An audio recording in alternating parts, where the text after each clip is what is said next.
I don't think I shared any kind of fun story today, did I? Everything just very intense intensity. You know, there needs to be something a bit, to lighten the mood. Shall I share something before we go on? Go on then, yaar. Kamal karte ho. Kamal karte ho, Pandey ji. So let me. Guys,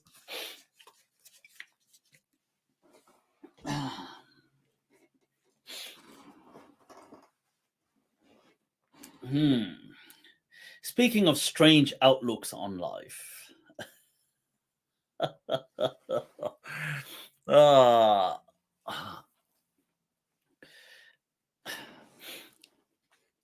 let me share an incident. Here's one, and perspectives. Speaking on perspectives, God.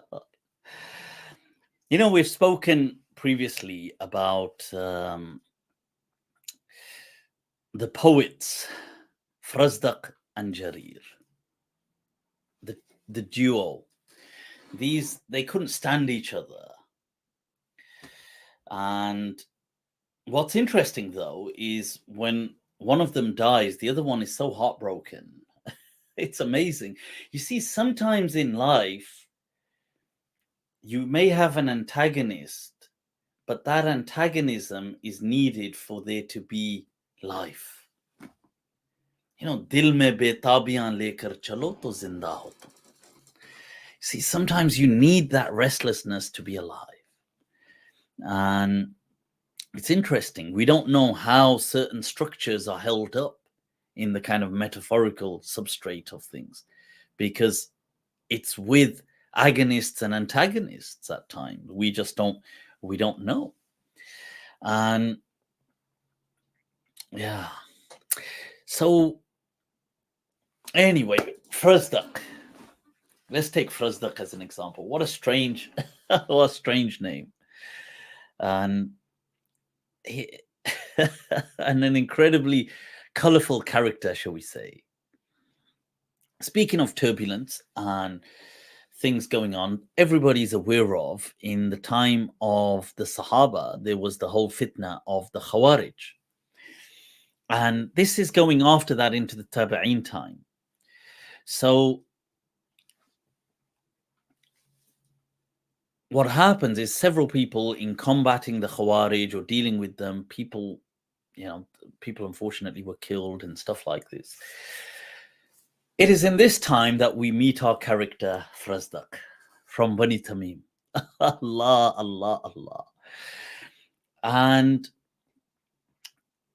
what happens is, from his relatives is a woman. Now, this is the kind of the story came to mind. I thought I might as well share it, right? So what happens is, in his time, one of his relatives, this lady called Nawar, she finds herself without any family because her family are killed by the Khawarij. There were these extremists. And she's getting by, she's surviving. There's other people helping her. So she gets to a point where she thinks, you know what, I want to get married, as one does. And so she thinks, right, I need I want to set it up. I've got a few prospects and people will be coming and proposing. So I should have like a wali. So she thinks, let me set a wali. Who should I choose as a wali? So she approaches Farazdaq and she says to Farazdaq, look, this is my situation. You know my situation. Family or father's died and all this has happened. And would you care to be my wali? So Farazdaq goes, yaar, neki aur pooch. He says, a good deed and waste a moment. ¿Por qué? Why? He says, of course. At your service, milady. So he says, yes, of course. He says, I'd be the wali. So he says, you know what we'll do? Let's formalize it. So he gets a few people together and he says, Says, guys, I just want you to know that I here am the legal guardian for Nawar, and I'm going to, in terms of a marriage and everything, everybody, yeah, Nawar, is that do we have a yes? She says, of course, I concur. Says, cool, people, all right, that's all good, we got it, okay, disperse. Then what he does is he says, he says to Nawar, oh, about the marriage thing. She says, oh, look, I think, there's a few guys are going to come, a few suitors to marry, to propose. He says, oh, about that, there's no need. He says, I've already sorted it. She says, you sorted my marriage? He says, ha, yaar, kamal karte ho, yaar. Don't you know, my middle name is efficacy. Efficiency is my middle name, yaar. He says, I've already married you off. He says, huh? What? To who? He says, to me.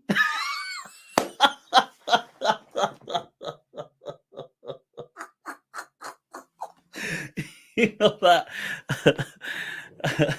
Asiap, Asiap, Saina, we are so she goes, what? He goes, yeah, I married you as the guardian. He says, I looked for the best suitor and I thought, yaar, kamal karte ho. Who could be a more fine suitor than me? So I thought, in your interest, I married you to me. So what happens is she says that, what on earth is this nonsense? You can't do that. He says, I can, because you're the one who, in front of everyone, gave me the power of attorney to marry you off. And I looked for a fine suitor, and lo and behold, I was the best. So I fulfilled my duty. So, and he deep down proper fancies this Nawar. So she says, look, I'm not having this. And he says, well, it's a bit late for that, love, because you're in my nikah. So he starts, as a poet, he starts saying poetry about her. But she's not having it. She says that this poetry won't win me over. And he says some very nice, flattering words, of majestic words that may melt the heart, but it wasn't working for Nawar. So during this time, she says, I've had enough. I'm going to, this is the time when Abdullah ibn Zubayr, the Sahabi radiallahu an, had, most of the Muslim world had pledged their allegiance to him. He was based in Mecca. So in case you guys didn't know, Farazdaq and Jarir, by the way, who I believe spent their time in the Najd region and stuff like that, but they were affiliates of Zubayr, Abdullah ibn Zubayr, the Zubayrid dynasty. They weren't aligned with Bani Umayyah. They used to pledge their allegiance to Abdullah ibn Zubayr. Later on, they make a shift. But so she says, Nawar says, I've had enough of this. I'm going to Mecca, because it's not ever so far. I mean, it's far, but it's not.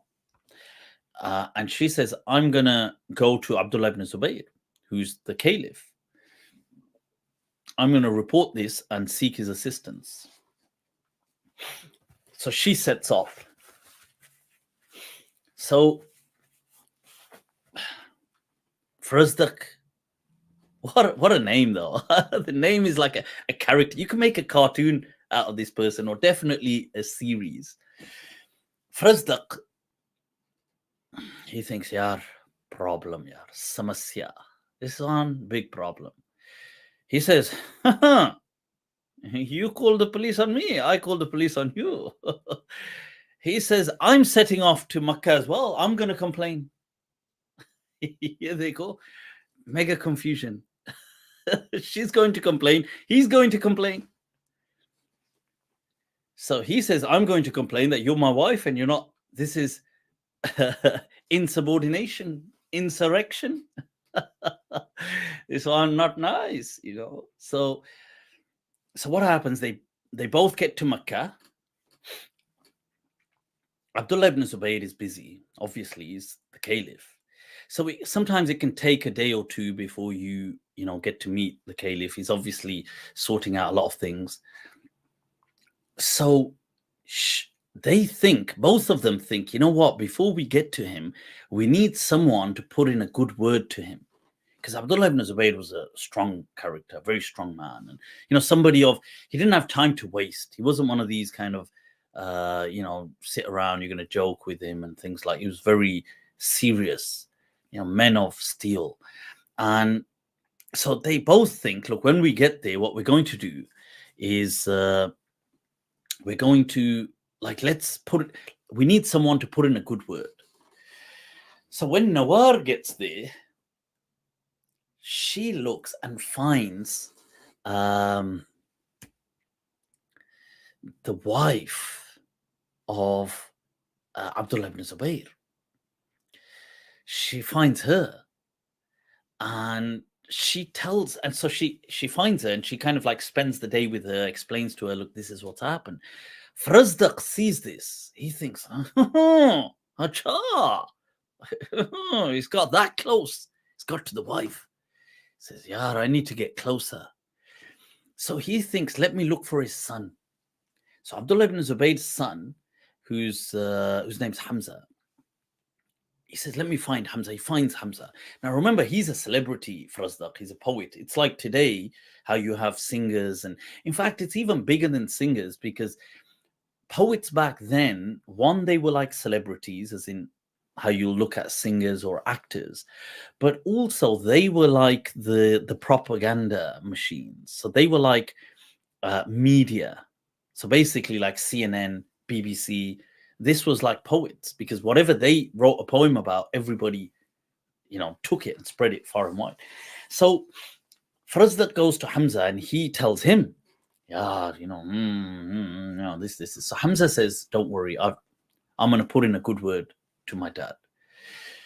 On the other hand, the wife, Bintu Manzur, I've forgotten her actual name, but it is, but they call her, I know it's Ibnatu Manzur ibn Zabban.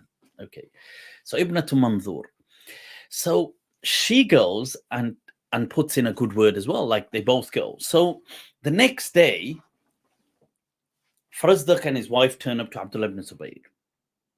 And they say, and they start telling the incident. So they're both sitting there. Abdullah ibn Zubayr listens to them, and he says to Farazdaq that you be quiet. And he asks Nawar that what's going on. So she says, look, I don't want to marry him. And he says, enough said. You didn't want to. There's no compulsion. Nobody should be forced to be in a relationship. So when he says this, Farazdaq gets a bit wound up. Obviously, celebrity banda hai. So he gets up and he says, and their poetry was like this. Epic, and they would just say epic poetry like that. So he says, as he gets up, he says this poem. He says, Amma banuhu falam tanfa' shafa'atuhum. He says, as to his sons, falam tanfa' shafa'atuhum, their good word, intercession, was of no use. وَشُفِّعَتْ فِيهِ بِنْتُ مَنْظُورِ ibn Zabbana. And he says, whereas the intercession of Ibn Manzur ibn Zabban, who is his wife, got accepted. وَلَيْسَ الشَّفِيعَ الَّذِي يَأْتِيكَ مُعْتَزِرًا مِثْلَ الشَّفِيعَ الَّذِي يَأْتِيكَ عُرْيَانًا. And he says, and it's true that the one who intercedes, the intercessor, the one who comes to put in a good word, the shafi', the shafi' who comes to you comes to you in clothes, meaning his son, or anyone who comes to you in clothes, is not like the one who comes interceding whilst naked, like hinting at his wife. Like meaning that it's obvious, isn't it? I told your son to put in a good word, But where does he stand when she told your wife, who's obviously somebody who's going to be naked with you? So you're obviously going to listen to her. This is his poem. He says, أما بنوه فلم تنفع شفاعتهم وشفعت فيه بنت منظور ابن زبانة وليس الشفيع الذي يأتيك معتذرا مثل الشفيع الذي يأتيك عريانا. So he says this. Abdullah ibn Zubayr flies into a rage. He grabs him. They say he grabs Farazdaq by the throat up against the wall.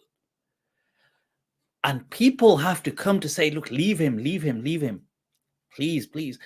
And they have to intervene and and he's got him by this, but it does not let go. He's like, how dare you? Remember, he's Amir al-Mu'mineen. And he's a Sahabi of the Prophet sallallahu alaihi wasallam. He's not a nobody. This is somebody huge, one of the greatest people in Islam. He's, on the when Uthman's his home was under siege. The companions, some of them that would sit on guard, on duty, and Uthman told them eventually to go, but was Abdullah ibn Zubayr, like one of the most outstanding companions. I mean, he's a very young companion. His father was from the Ashara Mubashara and also a cousin of the Prophet. And he's one of the only companions, they say one of the only people in Islam who had like such kind of warrior techniques like his father used to have. They say Zubayr was one of the only few Arabs that could, whilst horseback, fight with two swords. I mean, this is the kind of legacy he's coming from. And you can imagine, right? So this person saying this to him, that, oh, well, it's obvious, isn't it? You're going to take her word because she got your wife to come, who comes naked to you. So he was in a rage and he's like, what the hell? I'm not going to let him go. So people intercede and they intervene and say, please, please, please. They break it up. And Abdullah ibn Zubayr says to Nawar, he says, not only are you free of his nikah, he says that if, because of this nikah, which was against your will, you see, because remember, he's been with her, he's kind of consummated the marriage and all this stuff, they've been there. So he said, I'm going to treat that like rape, basically, because this is not on. And his attitude is not on, and I will have him punished, which is basically capital punishment. Like, how dare he take a woman against her will and and be like this and have such a belligerent attitude. So now, obviously, this is terrifying for people. So Farazdaq's kind of held, and Nawar is happy that, okay, the talaq has happened and everything. But here is an interesting twist. You see, sometimes some people, this comes back to the theme, own your destiny. Some people, they are not happy with certain things because it's not their choice, regardless of the thing per se. Sometimes some people, they don't mind something, but it's the fact that they didn't get a choice in it that makes them detest it. I'll give you an example. So in this case, when Abdullah ibn Zubayr says to her that she's, you are free from this, he's not your husband and you're free, she thinks about it. And she thinks, well, you know what? He's not actually a bad person. Like, okay, he's bad, but he's not bad to me. You see, because nobody is entirely evil in that sense. Like he says all this poetry. He's always been charming me. He's been trying to spend money on me. He's like always flat. He's always so kind to me. And whether, okay, he may be foul mouthed to other people and he may do stuff, but to me, and he's not like, I mean, I'm sure in terms of stature and in terms of his people, he's got dignity. He's a celebrity at the end of the day. He's got an X amount of respect. And So she kind of thinks about it and thinks, you know what? I don't mind him being married. But here was the crux of the issue, but it's my choice now. See, it comes back to own your destiny. Like sometimes the battle, the thing is going on in there and in the heart. It's not even the situation. Sometimes people don't mind the situation, but it's that, why did I not get a choice in it? You see. And so she says to Abdullah ibn Zubayr, you know what? She says, look, she comes back to him like by the end of the day and she says, look, I thought about it and I don't mind him actually as a husband. I just felt that it was wrong the way it was done. And now that you've kind of empowered me and now it's my choice, my doing, I'll choose him because he's been actually very he has been to me good. So she actually chooses, and this obviously Farazdaq just about escapes. he was about to get executed. This guy he's like, whoa, Allah saved me again. And he goes back to Basra. They moves to Basra with Nawar, and they spend so many years having an epic. They do have an epic kind of bond for many years. It does fizzle out towards the end. He says so much poetry, iconic poetry dedicated to Nawar.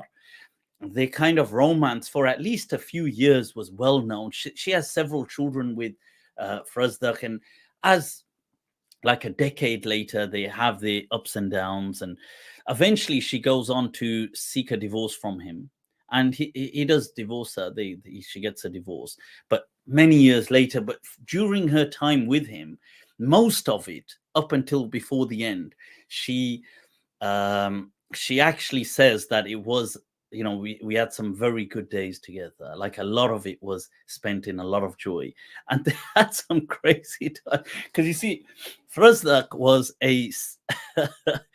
maybe not in the early years, but later on he was he became this serial womanizer, and he would not